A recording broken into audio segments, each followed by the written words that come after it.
a webinar called Teaching That Clicks. It's basically a webinar with me and Alex talking about the different uses that we have seen from instructors over the last year or so. Very innovative, fun ways that they're using Harmonize. We typically do this in our trainings, and then we post what we call arcade videos up on our training, our support site. And those arcade videos, we've had a lot of people say they're really great and they love them. The thing that they're missing, though, is kind of these details we talk about in the training. All these cool ideas that we've seen from different instructors and how to use it. So, just be completely honest, part of today's training is going to be, or this part of today's webinar is going to be us taking this recording and putting it up on our training site so that people can kind of get an idea if they're just looking at their arcade videos to get some more information that's more specific to subject areas or specific use cases for features and things like that. So thank you all for coming in and participating and doing this today, and hopefully you'll learn something. My name is David Greene. I am the partner engagement manager here at Harmonize. I do a lot of our webinars and trainings and conferences and outreach, and you'll see me all over the place. And I have with me today Alex, and I'll let her introduce herself. Hi, I'm Alex. I'm the instructional designer here. And if you've been in any of our trainings that like the universities organize, you might have seen me. Or if you ever reach out to support, I'm in support a lot. David is now too, actually. I So there are all sorts of places you might see both of us, and especially David. Yep. And so speaking of which, we have a very exciting slate coming up. We have over 20 webinars scheduled between now and I think sometime in July. We've got a lot of new content that's going to be coming out. We're not specifically calling these subject specific webinars. They're more pedagogy based, they're more bigger ideas, but they are all coming from specific instructors who teach at different Harmonized users. Um, and they will be a specific subject area most of these presenters will be coming from, but it's more of an idea. So it doesn't matter really what subject area you teach in. You can probably take what they're doing and apply it to other areas. We have all of those up on our website. If Alex, while I'm speaking, if you want to grab the link there for the events on the main website page and put that out, I've got most of them already put up there. So if you want to click around and register any of the additional webinars, you can. We do have a couple more trainings as well coming up this week and next week. So if you know anyone who wants to get any of the trainings in, we do the trainings on discussions, on peer review, social annotations, polls, and on assignments. So you can register for those as well. Um, and then we do have conferences coming up. So March, I will be at the ITC conference in Austin, Texas. We got Alan, who is our director of sales. He'll be over at the Texas DLA conference in Galveston, Texas. Then I'll be up in Roanoke, Virginia, at the New Horizons conference. Then we got teaching with AI, teaching and learning with AI in Orlando, Florida, in June, as well as OTC in California in June. That's the online teaching conference for the California community colleges. And then USDLA conference in June as well. Alan will be there in Cleveland, Ohio. So give you kind of a slate where you might find us to be able to check us out if you want to go there. We have different instructors who are going to be presenting at those conferences, so you can also check that out and be on the lookout on our LinkedIn page. If you don't follow Harmonize already, make sure you go on LinkedIn, follow us on follow Harmonize. You can also send a connection request to myself, David Greene, and we're putting out a lot of information about the conferences and webinars there, so you can get a lot of information. All right. Whew, that was a lot of information to go through. All right, so that's a recap of everything. Now we're going to get into the meat of this, which is basically what we loved seeing over the last year. We'll probably do this again next year and then update the video. And especially from a lot of the webinars that we're going to be doing this year, we'll have new stuff. So we'll probably do a recap like this next year as well. But this is some of the ideas that we have seen used, and instructors just love it. So let me go ahead and start sharing my screen. Students like these two. Yes. Yes. Um, Yeah, students. I got an 18-year-old who's a freshman in college, and you know, yeah, they like them. Oh, yes, I forgot about this. Let me go ahead and share this in the chat. So this is a Padlet that I have created. I'm going to be using it for all the webinars we're doing. The very first column here, there's some resources here for support and trainings and free webinars or free pilot program that we offer. But all of the webinars I've put up, I've already been cultivating a lot of the data that we're going to be using through a lot of these. And so what I did was I built out a Padlet here. So if you want to politely steal from other presenters who they are very much willing and love to share out what they're doing. So we have the prompts that they're using within their courses. So I went and copied these and put these into Padlets. So if you're looking at something we're showing today and you're like, oh, I'd love to add the exact text of how they worded those instructions for that assignment, you'll see those right in here. All right. So I'm going to actually start out with the discussion example. And um, this is going to be for those who are using this for like math classes. This was a great idea I saw from a math instructor. We actually, I think, Alex, didn't you say recently this your favorite webinar to share This or was my something like favorite that? webinar. It is the only past webinar that I like share consistently, like anytime. I don't know if not everyone shared what they teach. If you teach anything like mathematics or STEM, let us know. I'm just gonna drop the webinar link in here if it's okay with you, Okay. David, because it's my Um, fave. yeah, this was from Stephanie Phillips and Brian, and I can't remember Brian's last name right off the top of my head, but Stephanie was from UAB, Brian was up at George Mason, and they were talking about how they do math discussions. Discussions in math are probably notoriously really hard to come up with. But what they were doing was basically having their students, instead of saying, "Hey, I want you to talk about this idea, I want you to talk about this topic," they actually said, "I want you to show your work. Let's talk about the way you process working through these problems, these math equations, these different word problems, whatever it may be, and then share that work progress." So it's not just, "Hey, here's the equation, give your answer." We want to see your work. And then the way that they constructed this, and I can't remember if this was Stephanie or Brian who said this, is basically they were saying, show your work. We don't care if you got the right answer or not. If you struggled, say what you struggled with. If you succeeded, state that. Like, give your aha moment. What really clicked here that made you be able to get this, or what tools did you use? Now, in addition to being able to just put up a picture, which is great, of course, other students could come in and do annotations on top of those images and pointing out, oh, hey, look here. Was this Nick? No, it was James. Hey, James, right here. This is your problem. You divided incorrectly, and that answer should have been X or whatever it may be. And so you had actual back and forth between the students helping each other, almost like you would see in a classroom, right? Like I remember me myself taking college algebra, and we would sit in class beforehand being like, "Did you get this right? No. Well, how did you get it? Oh, okay." And then we'd go back and forth sharing notes with each other. And of course, the whole idea for discussion is to bring what we see in the classroom into online environment asynchronously. And so this is a great example of how you can kind of replicate that, but also use the tools within Harmonize, like the annotation features. But I'm wondering, like, is there any like really good like pedagogy based reason why you would want to do this, Alex? Like, what did the students? You mentioned before the students love this. What do they actually get out of this?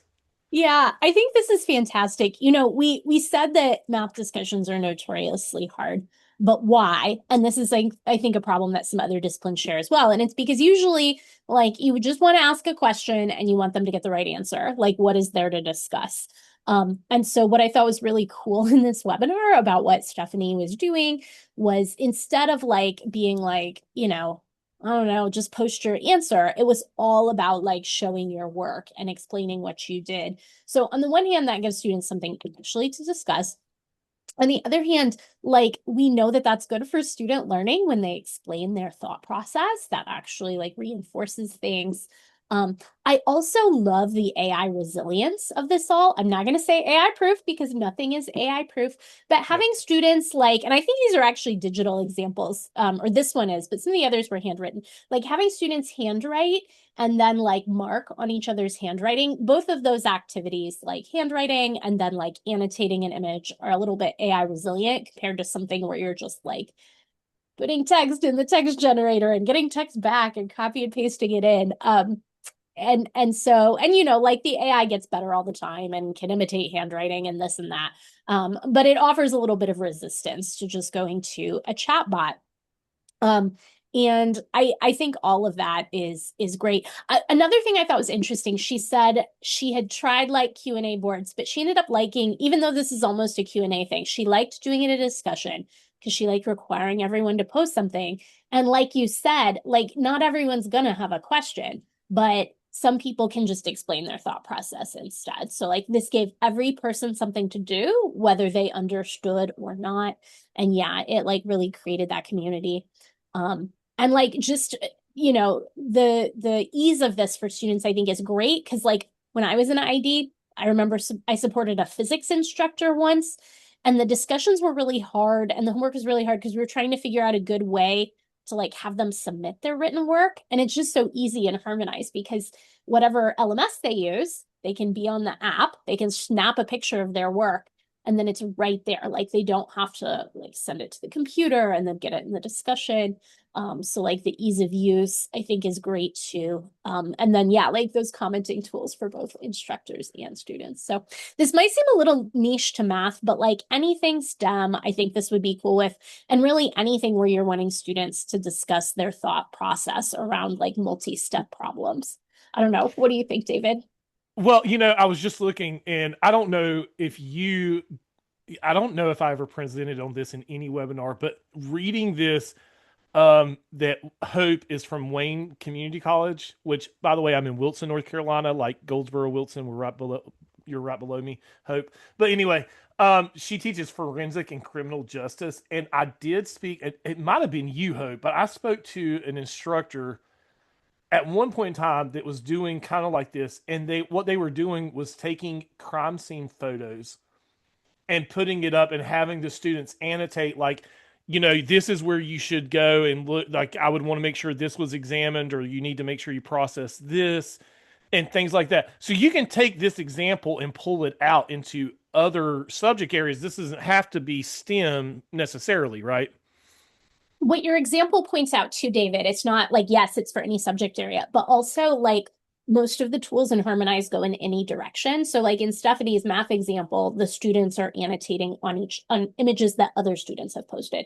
But like in Mm-hmm. the example you gave, the students are annotating on the instructor's image. And then it can like also be either of our students can submit their work or their drawings or whatever, and instructors can annotate on those. And so there's like a lot of flexibility to design activities that are going to like have the right learning outcomes because all those configurations are possible.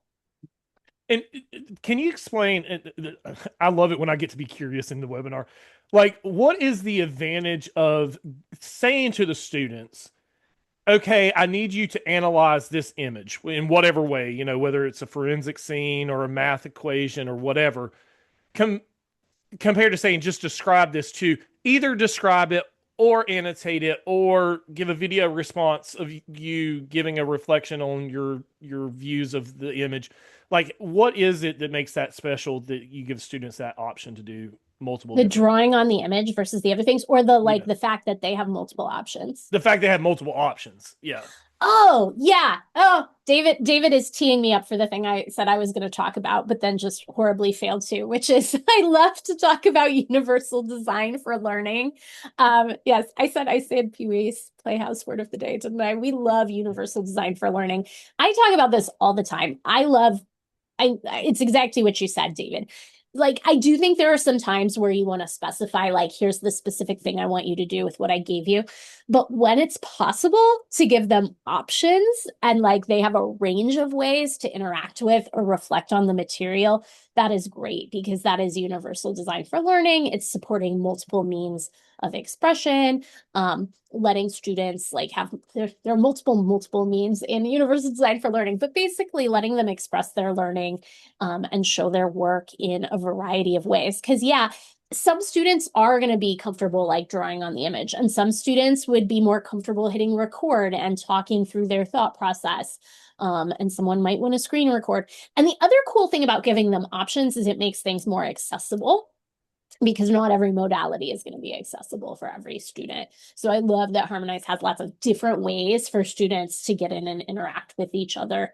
And if you want something to be, and like I almost said this earlier because I was emphasizing like the handwritten stuff, but this is also totally compatible with students who maybe couldn't write by hand, like who had low vision impairment. Like we also have a LaTeX equation editor.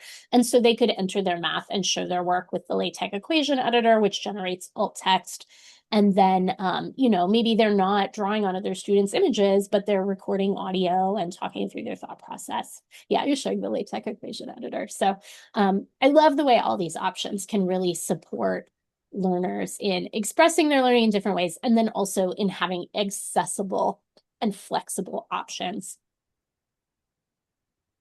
Awesome. Yeah, I'm demoing that, so I didn't have a train of thought to go right into it. But anyway, so I would say the great thing here, this is just showing the ability to annotate on top of images on, and of course you can do this on videos as well. You can do annotations on top of PDFs. So just giving the students the ability to annotate in general, that's what we're really demonstrating here. But to look at a couple different subject areas, whether that be um, you know, uh, math in this case, or what I talked about with forensic science, or I've even seen English instructors use annotations on top of images as well, or annotations on top of PDFs and things like that. It's a great tool to use in general. Totally. I mean, Roberta mentioned she teaches rhetoric and composition. You don't, in those fields of English, you don't necessarily always have them writing about texts. Like they could be talking about like the rhetoric of a space and like they could actually annotate the space.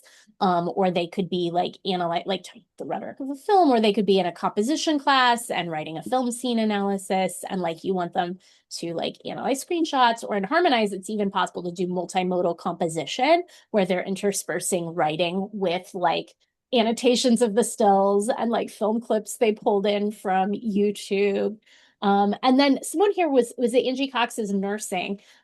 Like you could like show us a picture of a syringe and have them do a conversion for like medicine with a certain dosage, but then actually have them like mark where they would fill to on the syringe, which sounds hokey, but like it's a change of pace and it's something different. Or like they could show where you would find a pulse point. So like a lot of different things are possible. So I'm going to skip over to our peer review example, and the peer review example that we're going to be showing is from like a communications course. But I think this kind of also ties into what you were just saying, like practical assessment, right? Like, yes, it may sound hokey that you ask a student to show on a picture how full a syringe needs to be for that conversion, but good Lord, if they don't know it, that could be a very bad situation in a nursing situation, right? So, Yeah, like that's the practical thing at the end of the day. Like, how far yeah. do you fill the syringe? Um, and so, uh, oh yeah, so for nursing skills, we can talk about that too because I have a couple of great examples of nursing peer review. This example I'm going to show starting off with, so Angela, I'll get to that in just a second, is where you upload, an assignment here. So this assignment, this was specifically asking for, um, oh, there we go, for them to do their second speech presentation of this class. And so the idea here was that you're going to present using a slideshow, and be able to also not only include the slideshow itself, but also they needed to include, and this I guess goes also to the multimodal part that you were talking about, Alex, show a copy of your outline. So print out a PDF of that. And then I think here in the instructions, it also says a reflection is required too. So talk about this in a little bit more in depth on a video presentation. So, I think this was text based reflection actually, because you're already recording the video. Yeah. And so you can see here, one, this shows the multimodal aspect of it. And of course, you're getting to see the students speak. I've actually had a couple of the communications instructors tell me they're starting to use Harmonize in their in-person classes because sitting in a communication course, and I've done it when I was in school as well, and you're sitting there with like 30 other students and you're all doing 5-minute speeches, and it's like two of your classes take up, just everybody taking turns to do their speech. You sit there as the other 29 people, do it, and you're bored out of your mind. This That's actually such a allows, great point. yeah, Such a great it point. allows for instructors to say, "Hey, I want to see it. I want you to see your presentation, but we don't have to sit and let everybody see everyone else's presentation live in class. Let's record these, and then we'll share them out, and everybody can see them, right?" And here, instead of using the instructor having to go in and give feedback on every single presentation, you're going to ask the students to give feedback on each other's presentations through peer review. Um, the Before I go to you, Alex, I'll notate the example that I had from a nursing webinar that I did, which was they did teaching simulations and then had them peer review each other. And so basically, what they're doing is they're saying we won't use the nursing student take a topic, and it could be like administering an IV. Is that the right word? Administering, starting an IV, whatever it may be. Um, to start an IV, like record yourself teaching the rest of the class that skill, and then we were going to peer review each other, giving that. And I think they had used like starting an IV with an orange. I think they got an orange and used the IV to do that. Inserting an IV. There we go. Administering that. I knew that didn't sound right when I said it. Thank you, Angela. Um, but they use some type of prop to demonstrate with. I think one of the other examples was like how to take blood pressure readings, or how to convert medicine. We already kind of talked about that once. So they could, on the video, they would teach the rest of the class how to convert measurements of medication. Can, Alex, can you speak a little bit about like the greatness of peer review? Like, why is a peer review so much better than maybe just doing it as assignment or discussion? Yeah, I would love to because I did teach freshman composition for many years and did a lot of peer review. And I'm a huge peer review advocate, even though it can often be painful and hard to manage. Although Harmonize tries to help, but I'm a huge advocate of peer review because it does a lot of different things for students. Like immediately in terms of the class, like me getting feedback from my peers on something, on a draft of something, is maybe going to help me improve it and do better.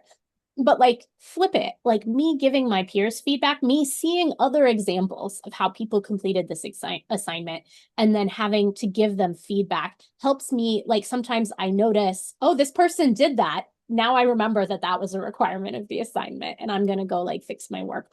Or I look at someone's writing and I'm like, oh, sometimes I do that on my writing. And now I understand how that looks to someone reading it. So there's just so much learning that goes both ways. And then that's just like talking about what happens immediately in that class. I think the skills that peer review teaches, like part of what's hard about it is it's so hard to manage because you have to teach them how to give feedback and how to receive feedback and what to do with feedback. And those are not trivial things. But that's like what they need for life because you go out into the workplace and that's what you do every day. People give you feedback on your performance and you have to like do things with that feedback. And then you have to find kind and supportive coaching ways to give people feedback, right? Like that's like leadership skills. And so like as much work as it can be to shepherd them through this process, it's so good for them. And I feel like we do a lot of things to make it easier. So like we pre-populate the peer review instructions with the kind of advice they need about like the right kind of tone, the right kind of feedback. You can write over these if you want to, but we're like, yeah, your feedback needs to be detailed. It needs to align with the rubric. It's going to be constructive suggestions for improvement. You need to have a positive tone. And like we detail what that means. Like, don't say these phrases, try these phrases. So like we give them some pretty good some guidance for that. And then I think in terms of administration, we have a really nice process for assigning peers just in time that takes a lot of the headaches out of it for the instructor. And is a little bit resilient to late work, which it can be a perpetual problem with peer review. Our process is a little bit resilient to those late submissions. And And our grading is spectacular. If you've ever tried to do grading, I don't know how many people said they were Canvas users, but I used to use Canvas peer review. And it would be frustrating because I would be in the peer review area and I could see the draft and I could see the comments I got, but I couldn't see the feedback they gave to someone else. So I couldn't confirm that they had even done their peer review. And like in our speed grader, you can see the work they did, you can see the reviews they gave. So it's really neat. So potentially if you've got them writing in RetConf, this is something that could be really cool. For nursing, totally cool as well. In addition to the use cases David mentioned, my mom had to teach physical assessment online during the pandemic. And so like being able to record those videos. And then I know you mentioned it, but have we shown the time-stamped feedback yet? Because that would probably be cool for Angela. I don't know. Maybe it's in a different one of these. I I actually think that so add instructor review. Yeah. I can come in here, and Yes, you what can I add can an do, instructor review too if you want to. Just a heads up too. let's see here. So now I'm going to annotate. So whenever I come in, I can actually play this, and as they're presenting, I can go to a certain moment in time, hit respond right there, and then I can annotate on top of that exact frame.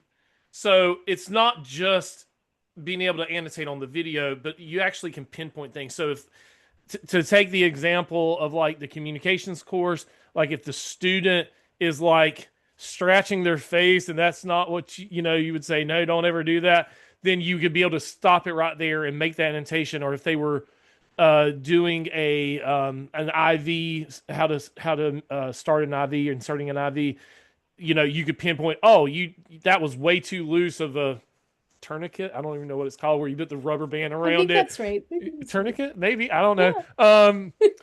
Yeah. And so you can say right here, you should have made that tighter. You didn't make it tight enough, and to be able to give that feedback. I think the one thing that I have said in the past, and maybe you can correct me if I'm wrong, Alex, or maybe expand on it, is the way I look at peer review is, number one, it's not for English alone. The way we're multimodal with Harmonize, you could do this in any class. Probably my favorite example of peer review is in North Carolina. We had a auto mechanics course where the instructor was doing peer review, where the students were video themselves working on the cars and giving each other feedback on what they should have been doing on the cars. But the thing I look at with peer review is not necessarily an assignment type, it's more of a grading type. And so it's, do you want to be giving all the feedback to your 30, 40 students in your class? Or would you rather have the students give each other feedback? And you can take any assignment that you can come up with, whether that be a discussion assignment or just an individual assignment or whatever, and just put that right into a peer review. And instead of you having to give all the feedback, now you let the peers give it. Is that a good way to think about that, Alex? Or It is. I would just maybe add the caveat that our review system is more set up for giving feedback than for grading, right, insofar as the peers are not responsible for assigning each other's grades. They can rate each other on a rubric, but we're not going to associate points with that rubric. So that shows the rubric rating really well. So they can, and you can see here how to, if you use a rubric, like if a student did this, they would have to fill it out and have to comment like for each rubric item, which I think is so cool. But it's not going to assign them a grade. We do offer auto grading though, but it is completion based auto grading, which is often what you want in peer review. Like you can have them, like you can just grade on, did you do it? Did you give your reviews? Did you do everything on time? Which is often what you're grading on. Or like you grade on that, but then you don't want to spend your time thinking about that. You want to spend your time going in and looking at their work. And the auto grading frees you up to do that. I think too, like any discipline, yeah, like auto mechanics, even just like visual stuff, because we do have those image annotation tools. So like art and visual media stuff can do peer review here. We have paper uploads as well, and you can leave line comments. So it's totally possible to do totally traditional peer review here as well. You'll show the line notes. So this is with an outline, but you can imagine a paper as well. You can highlight bits of text and add notes. You can drop pins. And then there's going to be like a digest of those notes on the front. So like students can actually leave line comments for each other. And then it's not just that like they can submit anything, it's that they can submit different combinations of things. Like one of the things that I feel is a little limiting in most of the LMSs is that for these kinds of like for an assignment or a peer review, like the student can only submit one thing. And it's like, well, I don't want my students to submit one thing. Like in this example, right? They submitted three things. They submitted a reflection, they submitted a video or a screen recording, they submitted their notes. Even with a traditional English paper, like maybe I don't just want the paper. Maybe I want them to record a video reflection talking through their analysis and their writing process, because I want to make sure they actually knew what they were talking about and didn't just have ChatGPT do the paper for them. Or like in a peer review context, maybe I want them to record a video to their peers where they're real humans and say like, here's what I'm worried about with my draft. Here's what I would really like feedback on. Or like I used to have my students do that sometimes, but it was hard because I was fighting the tool to do that. And in Harmonize, it's just so much easier to have students like do these things. They can leave video feedback for each other. All kinds of stuff is possible.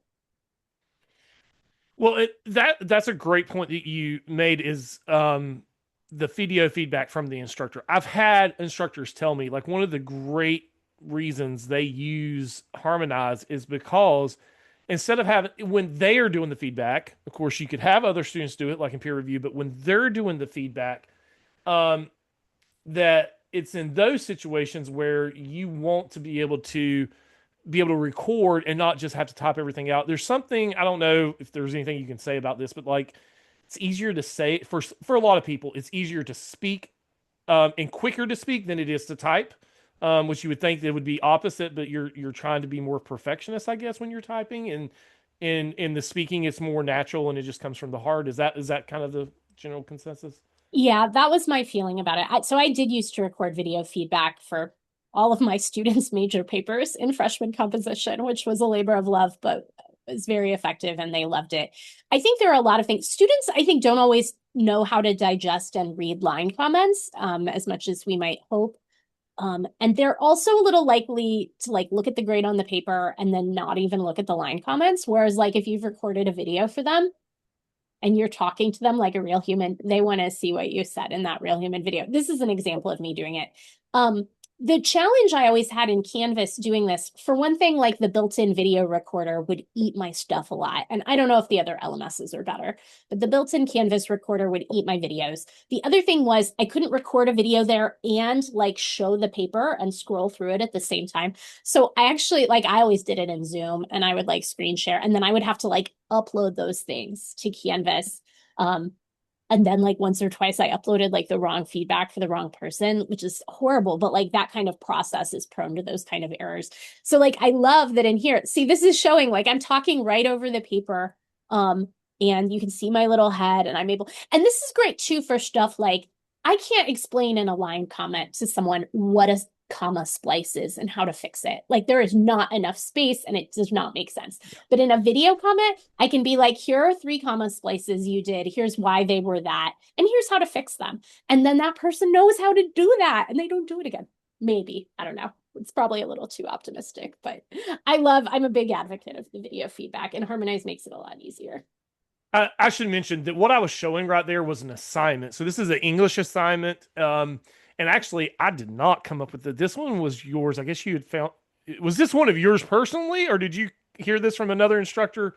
This This is poetry This is assignment. based on an assignment I used to give. It's not Okay. exactly the same, but it's based on an assignment. I used to give a poetry assignment. So this is kind of showing, this is almost like the other end. This is like something very classic. This is a classic kind of assignment and how you might do it in Harmonize. So like this is an individual assignment actually. So you don't have to do discussions and peer review. You can do individual assignments in Harmonize where you see all the students' work in one place, but they don't see each other's work at all. And that's what this is. And the students are asked to analyze a poem, write an essay. And I want them writing essays because I still want students to write stuff.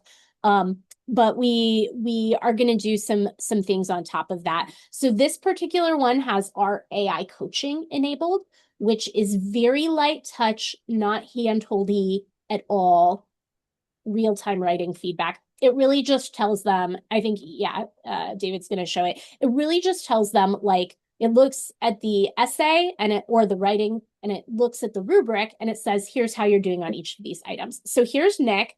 The first time he scanned, he had some room for improvement on each of the rubric items. We don't tell them what to fix. We don't fix anything for them, but we're just giving them a barometer and saying, like, we think you have some room for improvement here. So then Nick made changes and scanned again, and his next scan, he had improved everywhere.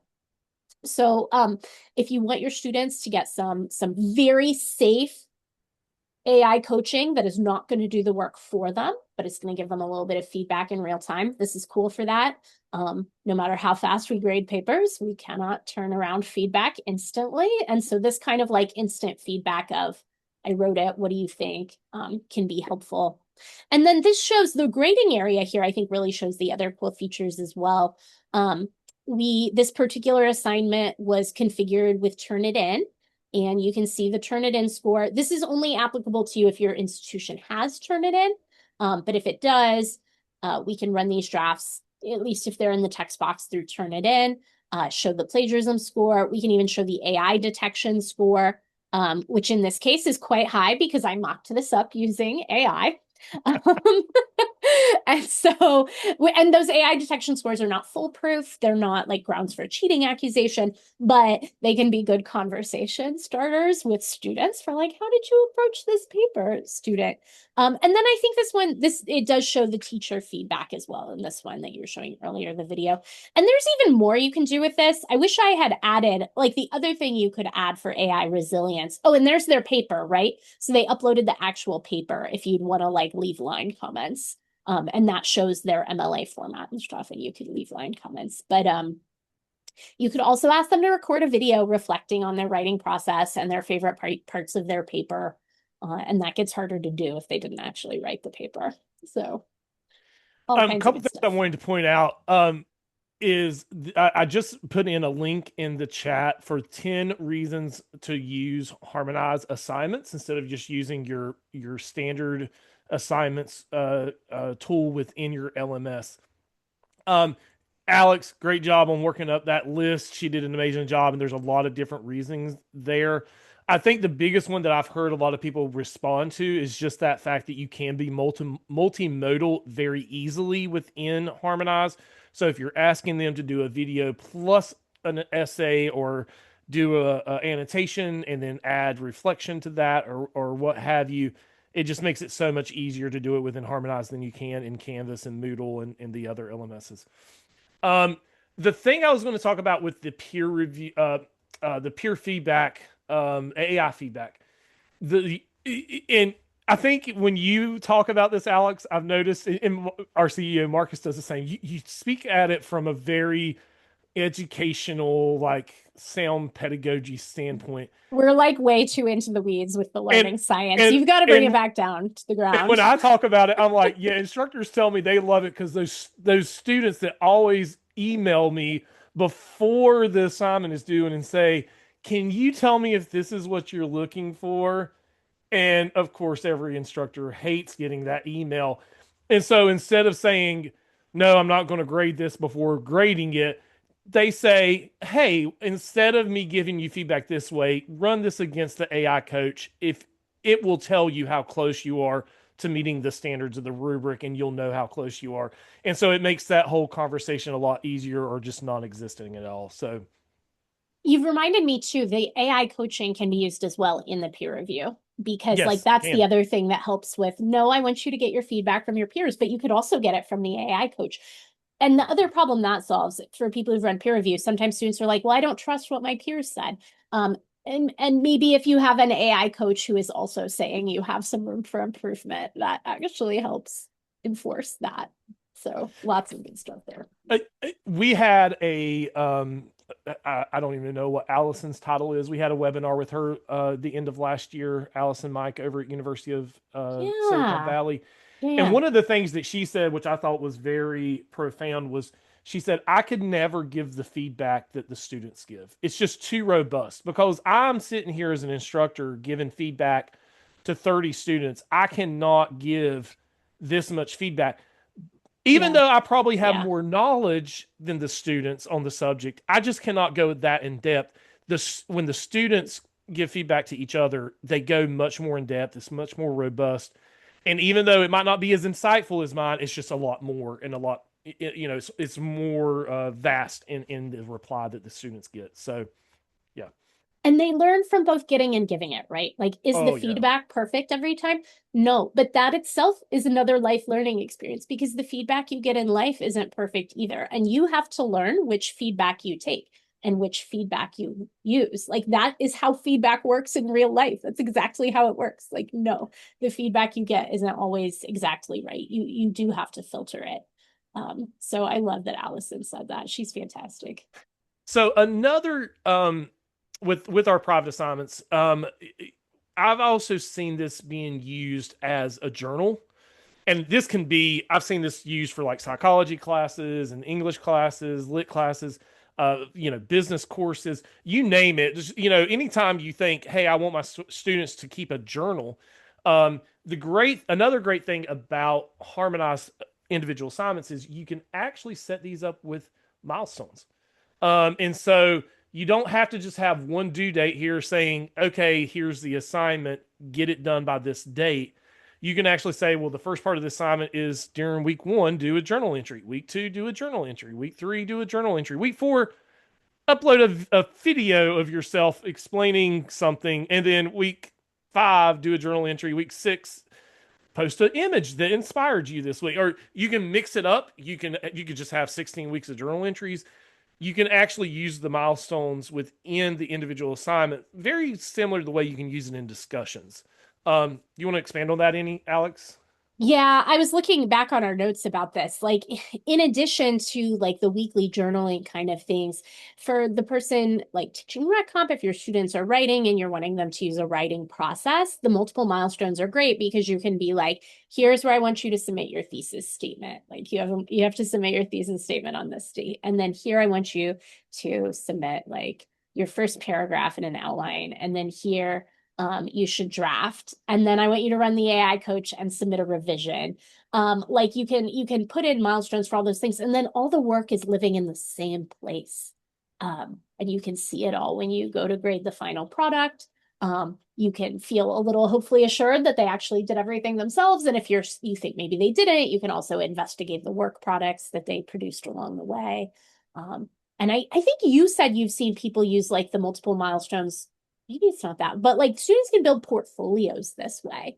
And you can ask them to put this, you might not even need milestones for necessarily, but they can build portfolios by uploading different items. And you could have, like, you could set milestones and have them do those on different due dates, but you could also use this as like a non-graded work graded portfolio space where it's like, I just want you to post like different items, and then like they post their item and talk about it, or like an end of year portfolio where they make changes and reflect on things they worked on all semester. So I do think there are a lot of good use cases here. You can even, if anyone out there has ever wondered if students are actually reading their feedback, I ran into an instructor who uses the milestones to essentially ask the students to comment on her feedback. So this is only, no, it does work either way. So if they've submitted work, it's easiest probably if like you comment in Harmonize, but it would be okay too if you sent them the comments elsewhere.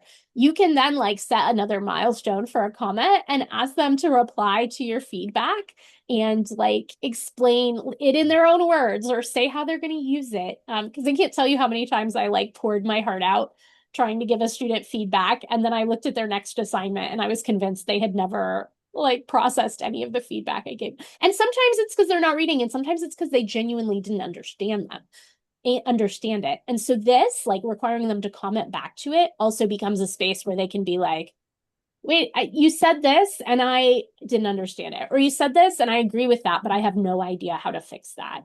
And then you can open up a real productive conversation with them about their work. Yeah, the two examples that I've heard, kind of talking to what you said about kind of building like a portfolio mindset instead of it being like a traditional assignment. One was a instructor who was doing like what is like, I forget the name of the class, like community service things, like Service learning. service learning. There you Yeah, go. yeah. And she was having them go out and do research on different organizations to pick the one the student wanted to kind of get connected with and volunteer at. And she had them upload the website because you can just, you can upload websites to here just like you can in a discussion. So they would upload the website they use to find out information about the organization, and then do like a review of that organization, plus whether or not they found this to be, the right one. And then they would go in at the end and say, "This is the one I chose, and here's why." And so that was kind of a neat like portfolio of the research almost. The other one that I thought was really good was a business instructor was telling me that they were doing this is build your LinkedIn profile and then make connections. And like as you go and apply for jobs, this was more like third year, fourth year business courses where the students were getting like more into depth of trying to make connections out in the real world. And like every week, how many connections did you make on LinkedIn? How many jobs did you apply for? And they would list that in the assignment to kind of Just show where hearing they that were. is stressing me out, but that sounds amazing for them though. Well, yeah, for them, That right? sounds Like, like that's so good. And like it's so important for business students, right? To make those connections. hmm And I love the yep, idea though, like even telling them to apply for jobs, because like students these days have to apply for like so many jobs, right? yep, That is yep, so interesting. That's such a good like real life use case. yep, yep. So a lot of different ways you can use the assignments um, in Harmonize, and it really goes spectrum wide. I don't think there's a class in that you couldn't use a Harmonize assignment with, or peer Something, review, oh really. yeah. Something you said there was so interesting to me. I think it was when you were talking about how they were like reviewing the different websites. It made me think about how this could almost be a space, like one really traditional kind of assignment for a lot of writing based classes is an annotated bibliography, where like in Mm, the traditional version, it's like you have your works cited list and then you add like a paragraph beneath each source, sort of summarizing it and explaining like why you might want to use it in your paper or whatever. But you could do a really cool version of it in Harmonize that would be more engaging and more AI resilient, where like each post represented one of your sources. And maybe it wasn't always text that you did. Maybe you did like a quick video reflection on this source and what you were thinking about it. Or you could do mixed things. And yeah, like you could link to it and show it, or like do a screen recording talking through it, or upload the PDF and make comments on it, even, right? Like if it's a PDF source, you could upload it and like leave your notes on it right here. Um, yep. you've got my Well, mind going in new directions, David. speaking of annotating PDFs, your Ah, favorite my favorite. is our social reading slash PDF annotation tool that we have. Um, and this is where, as an instructor, you can upload a PDF. I have a lot of instructors tell me they love OER material and putting that into these because the students can then, it's free source material and they can go in and put this in for the students to annotate. Um, but this is basically where you take a discussion that is usually surrounding a topic and changing it to here's a discussion, and it's not on the topic, it's on the actual source material. So, and there's different ways you can do this. We offer two ways to annotate the PDF. One is by dropping a pin, and the other is a highlight. And so a couple of like really fun examples I've seen of this. This was in an art class where the instructor uploaded a PDF where they just found some artwork, made a PDF themselves, and said to the students, "Okay, come in, annotate on top of this by dropping a pin, and then tell me via uh, the example what period is this art from, and then explain why you think it is." And then you're going to have to defend that assertion to other students if they disagree with you. And so, so they gave them these pieces of artworks, and the students you can see have come in and gave their feedback here and said, what they thought was which, and then some other students have come back and gave replies to that and had a discussion back and forth on what their feelings were. Now you can also do this as a highlight of a text. So here you can see you got the source material here. This is a engineering course talking about aviation, and this was a pamphlet material that the instructor had, and the students come in and they're able to give some back and forth comments here on the on the material which is within the pamphlet. Um, and so you're getting that discussion. Now, the downside here, when I talk about this in my training, I will say this is not one of those assignment types that you're going to probably grade with a rubric or really grade much at all. It's all based on the back and forth because, in all honesty, the students are not going to probably put 300 words up in one of these annotations. These are probably quick back and forth annotations, back and forth, a quick dialogue. Um, so it's usually used more for auto grading, and if they complete the number of annotations and replies that you want, that's usually, most instructors that I talk to use this as an auto graded thing. Um, but Alex, maybe expand on that a little bit. I know this is one of your Yeah. favorite tools to use. Are those instructors telling me that they don't really expect that much? Should they expect more, or is this kind of right that you're not shouldn't expect full essays in your submissions here? I mean, you can definitely do different things on it with it depending on what you require. I actually did use, and I didn't have Harmonize when I was teaching, but I had a different social annotation tool. Hmm. Um, I won't name it, but I did like it. It was a good one and it helped a lot. And I required fairly substantial comments and I did grade them on a rubric. And just like so folks know, you can attach rubrics if Mhm. you're in Canvas. You can attach rubrics to these. We don't have rubric grading yet on the Harmonized side, but if you're in Canvas, you can attach a rubric. I think Blackboard too.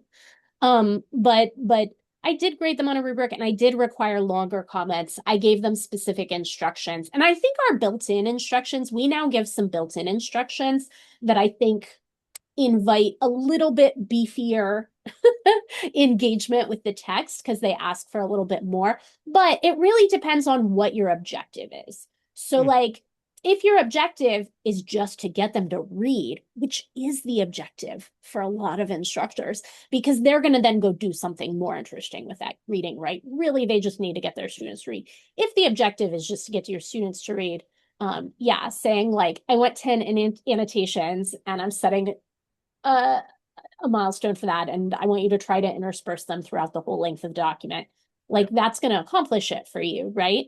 Um, like if you want them engaging more deeply and having a discussion that is rooted in the details of the text, like it almost depends, like if it's just a knowledge thing that they're reading to take away like a textbook kind of reading, maybe you just want like, but if it's like they're reading a primary document in a history class, they're Yeah. reading a poem or a piece of literature, or it's a secondary article and they're not used to reading secondary articles and it's going to be hard for them, like then maybe like that deeper engagement is good. And if it's like a really tough article, you as an instructor can actually go in and annotate.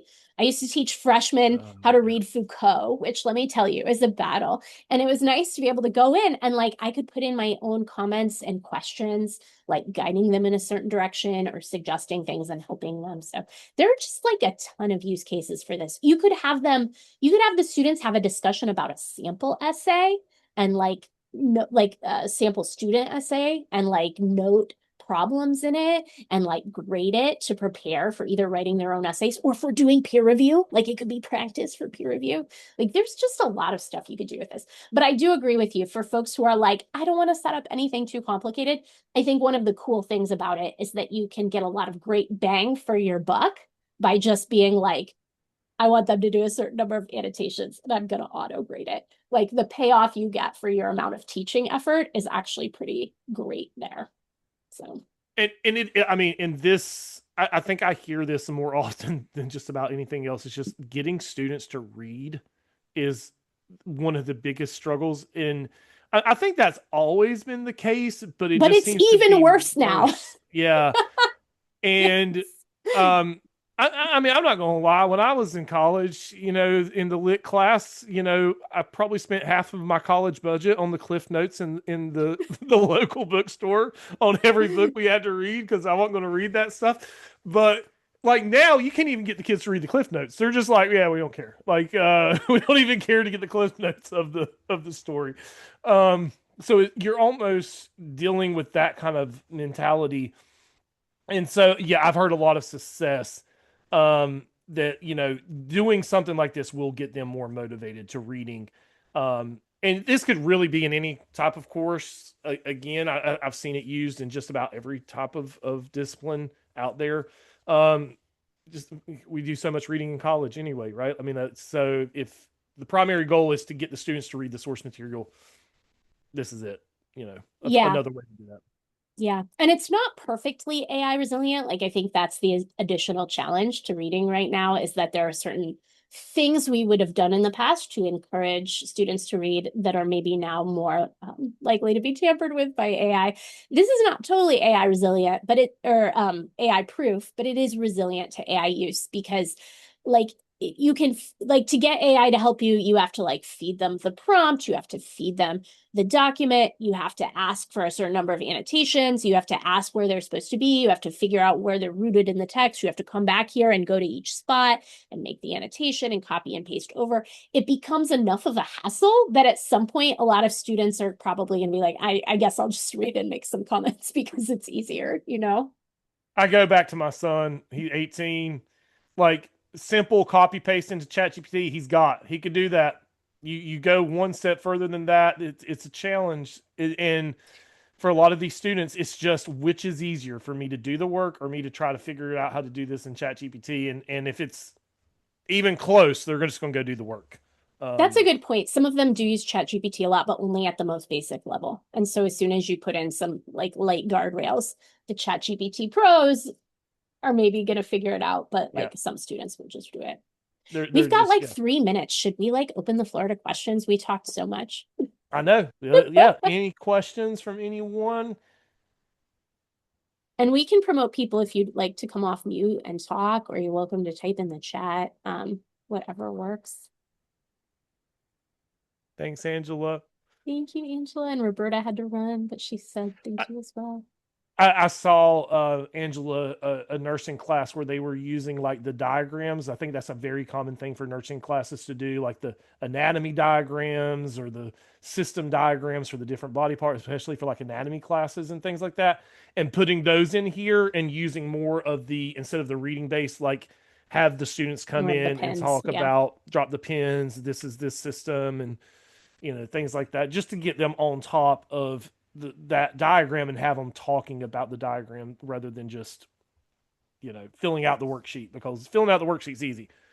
um this gets them talking about it more. So This can also be done in like small groups, and it can be done by individuals. Like if you would want a student to like take notes on their own, they can do it this way. If you would want them to do it in little small groups, they could.